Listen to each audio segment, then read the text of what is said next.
Interesting facts about famous people.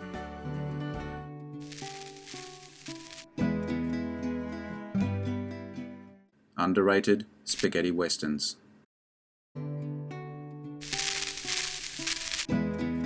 Some spaghetti westerns don't get enough credit. Here are some spaghetti westerns that many consider, but more likely underappreciated and underrated. A genre that began in the 1960s in Italy and Europe, arguably regenerated and renewed the western genre that many would say was in decline. Today we will take a look at some examples of the less appreciated of the genre. If you enjoy this video, hit the notification button to get my new videos. If you want to check out my many other videos, head over to my channel. The link is in the description. Please take a moment to like and subscribe to the channel as well. I appreciate it. Today It's Me, Tomorrow You, 1968. Bill Kiowa is released after 5 years in jail and hires 4 men for his gang: Tough O'Banion, Sheriff Jeff Milton, gunman Bunny Fox, and gambler Francis Colt Moran. Using the money his father gave him, Bill seeks revenge against the sadistic leader of the Comancheros, James Alfago, who killed his Indian wife, Marana Kiowa, and framed Bill, sending him to prison. The cast is made up of B-list actors. The one exception is playing the villain, Alfago, the very highly regarded Japanese actor, Tatsuya Nakadai. For those who care to have seen it, it is a good movie that is well liked but not enough.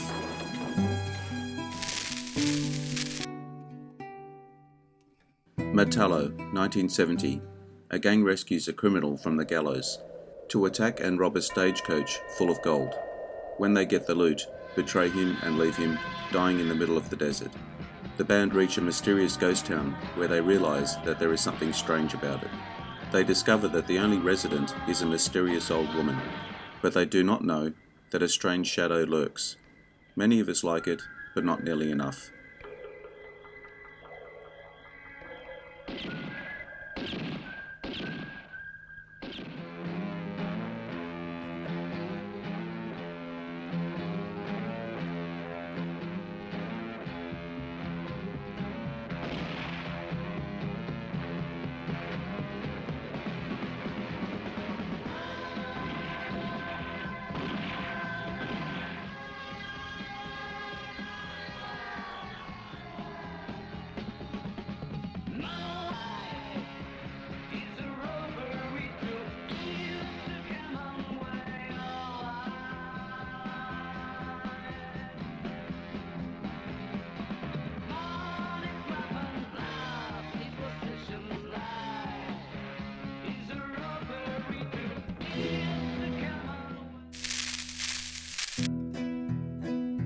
Bullet for Sandoval, 1969. A soldier deserts his outfit the night before a major battle. After receiving an urgent message, he heads across the border to Mexico to marry his pregnant girlfriend before she gives birth. Her father had forbidden their marriage, but the soldier is determined. Circumstances turn the soldier into an outlaw who vows vengeance on everyone involved. Sometimes it is falsely claimed that the movie was co-directed by Lucio Fulci, but it is not true. Actor George Hilton has stated so in many interviews. It's good, but deserves more attention. Take a look. After that, he was filled with hatred and revenge.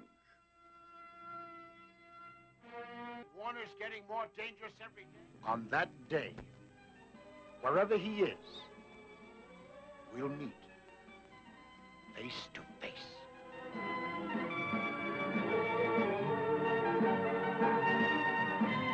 Well, I'm taking that $4,000, Warner, and the girl.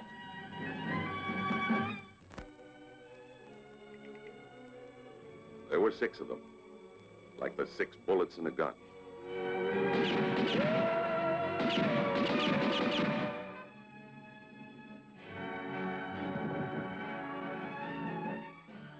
There's in a gun. Sweet smell of death.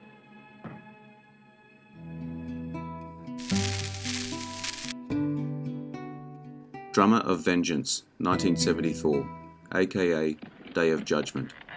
Ty Harding stars as a Yankee soldier who seeks revenge on the 6 killers who murdered his wife and child and burned his home. He tracks down and kills each man, one by one, until he finds the leader of the gang. Although Ennio Morricone is credited for scoring this film, it was actually written for him by the Hellbenders, 1967, and it was lifted, uncredited, from that film. Well-made film with a strange production history deserves more attention. What did they want? They wanted to know where you were.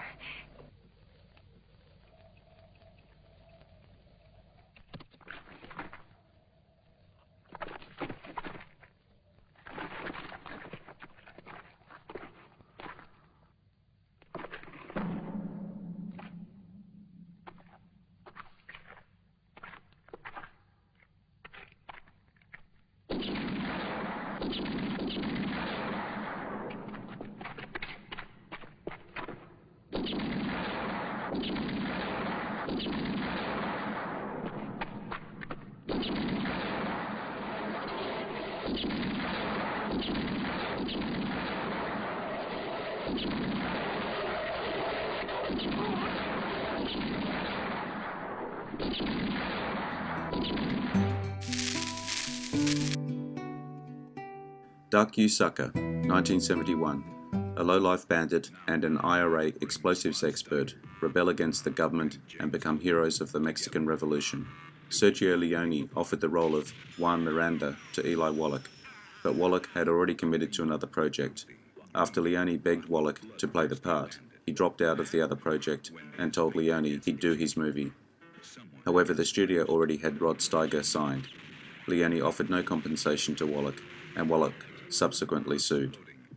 The least liked of Leone's westerns. Many loved it, but again, not enough. Rub him the wrong way, and he'll go off in your face. Duck, you sucker. You understand now?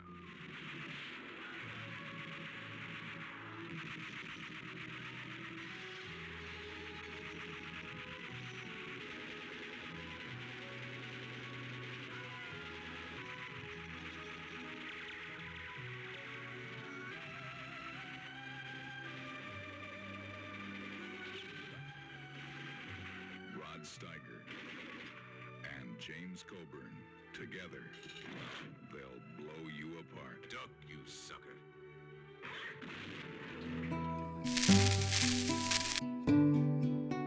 The Specialist, 1969. Dressed in black, taciturn gunslinger Hud Dixon rides into the town of Blackstone, Nevada, bent on shedding light on the lynching of his brother and alleged involvement in a bank robbery.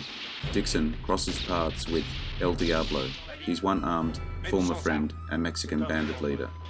Now, after a chance encounter with the deceased banker's alluring widow, Virginia Polycut, Hud is thirsting for revenge. Finding himself in the crosshairs of Sheriff Gideon Ring, the town's businessmen, and a mysterious quartet of hippies. Will Dixon get to the bottom of this violent crime, or will the guns have the final say? The least famous of Corbucci's westerns is probably the weirdest from this director. Almost all who have seen it like it, but it is not discussed enough.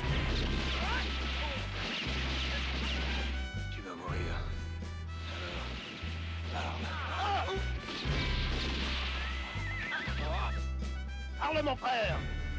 Dis toute la vérité! Moi, ça ne m'intéresse pas de savoir pourquoi tu es revenu. Mais j'aimerais beaucoup te revoir. Tu me reverras. Sois tranquille.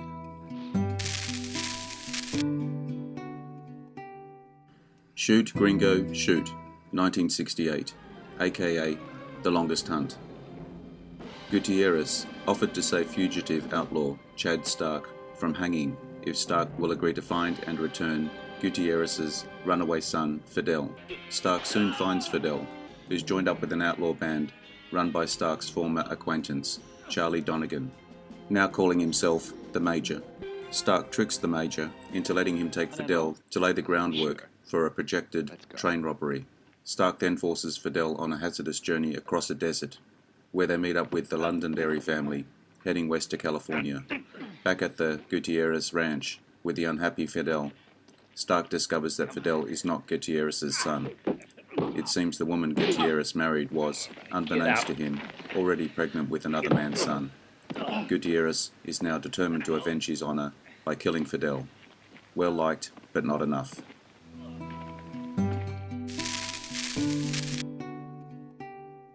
Taste of Death, 1968. Scaife, the sadistic leader of a gang of cattle thieves, terrorizes the people of Colorado mountain town.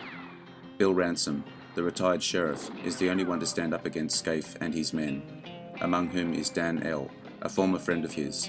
Dan L. is also the father of Tony, Bill's adopted son. Final film of Muriel Granelli. Very rare, so the lack of those who have viewed it is understandably low, but still needs more attention.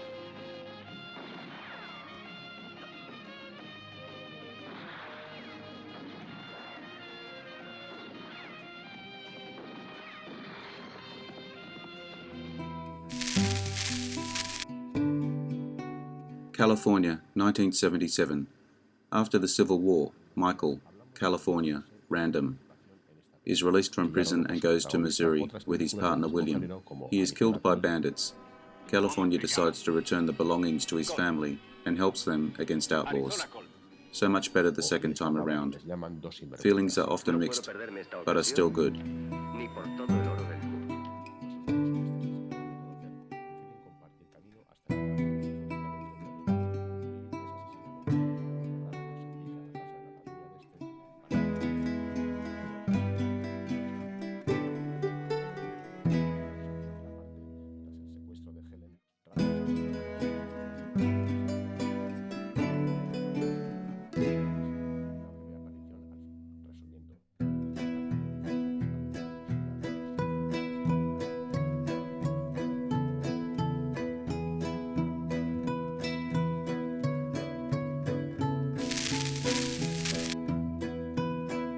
Those Dirty Dogs, 1973. Not far from Fort Apache, a US Army supply column is attacked by Mexican bandits, killing all the soldiers, kidnap Miss Adams, the doctor's daughter, and loot the wagons. They take off with rifles, ammunition, and 2 machine guns. President Grant sends Captain Chadwell, Lieutenant Younger, and Sergeant Smith to Fort Apache to help the fort to end the raids. The 3 envoys are aided by the fort scout and bounty hunter, Carano. The Mexican outlaws are led by Angelo Sanchez, who, in return, obeys the orders of a mad Mexican general. Bounty hunter Carano wants to capture Sanchez alive in order to claim the bounty on him. Chadwell wants to destroy the outlaw gang and recover the stolen army rifles. The 3 cavalrymen and bounty hunter ride out to Fort Apache to accomplish their task. Not sure how most feel about it, but it is definitely underrated.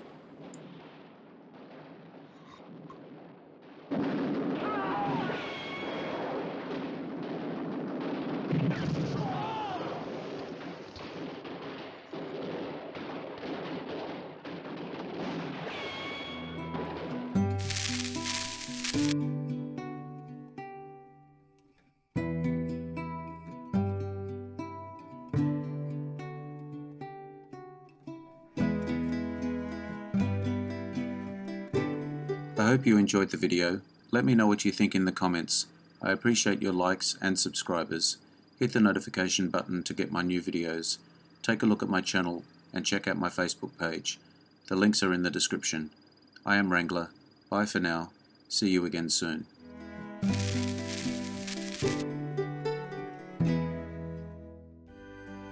Interesting facts about famous people.